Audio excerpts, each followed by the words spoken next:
at may tono pagkakasya. Magandang araw sa lahat. Upang matiyak ang kaligtasan at kalusan sa panahon ng rally ng Pangulo ng Pagkakulo. Ito ang pagpaalala sa mga salunan. Sa pamumuno ng Police Colonel Reynan D. Papaw o Police. Una, maging mapagmatsyag at alerto. Obserbahan ang paligid at agad itupaw sa mga kung may kanilang tao o aktibidad. Iwasang maglakad mag-isa sa masigit o masigit na lugar pagkatapos ng pagkakulo. Pangalawa, ay pagkakulo ng personal na gamit. Iwasang magdala ng bagis na pera, alahas at mamahaling gamit. Inagay sa harap ang iyong gamit ang valid at sarili. Huwag basta-basta maglabas ng sarili ng bagis.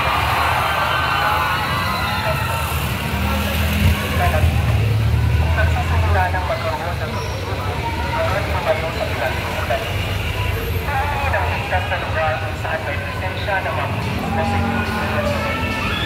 Ika-4, tumangan sa mga tagulog ng mga otoridad, makinig sa mga anisyo ng Bandalulo, at ng mga organizer. Huwag tumawag sa iyo. Para sa seguridad.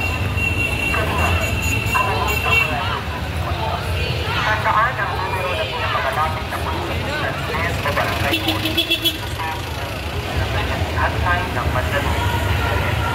Ika-6, maging disiplinado at responsable. Respeto ang karapatan ng iba habang pinapahayag ang sarili ng pagkakasigan. Iwasan ang anumang gawain maaari magtulong ng kapitiwan ng libertad sa kapit. Paalala ng lahat ng Bandalulo.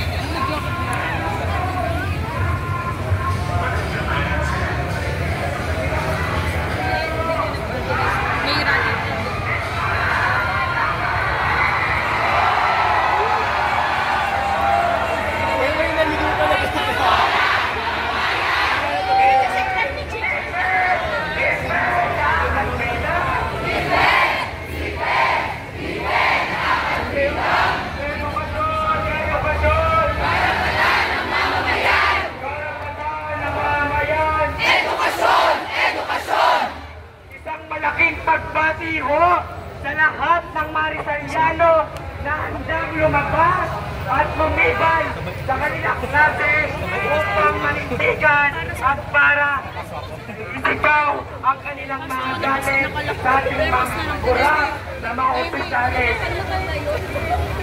Sa harap po na lumayan ang korupsyon sa bansa natin, talaga walang nagbabago.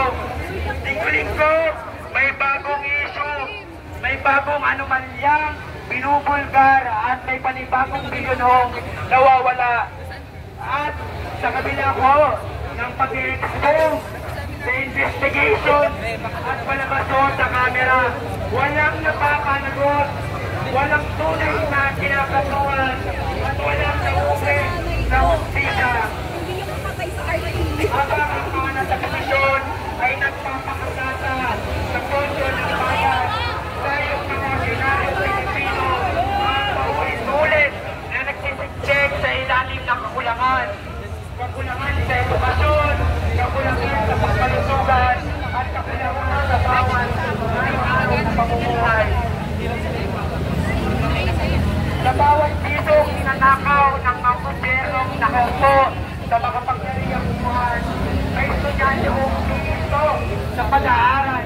May pamilya kong naghihirap na hindi makakain ng 3 beses sa isang araw. At may pangarap ko ang mga estudyante at kabataan ang ninanakaw. Papayag mo tayo doon ng scholar ng bayan. Hindi tayo papayag. Hindi simpleng issue ang korupsyon. Ito ho ang ugat ng bulok na sistema ang bumapatay sa kinabukasan ng kabataan. Hanggang hindi sila napapanagot, patuloy na magpupos ang pondo na dapat doon sa mga bayan. Patuloy tayo magpapagkakaitan, patuloy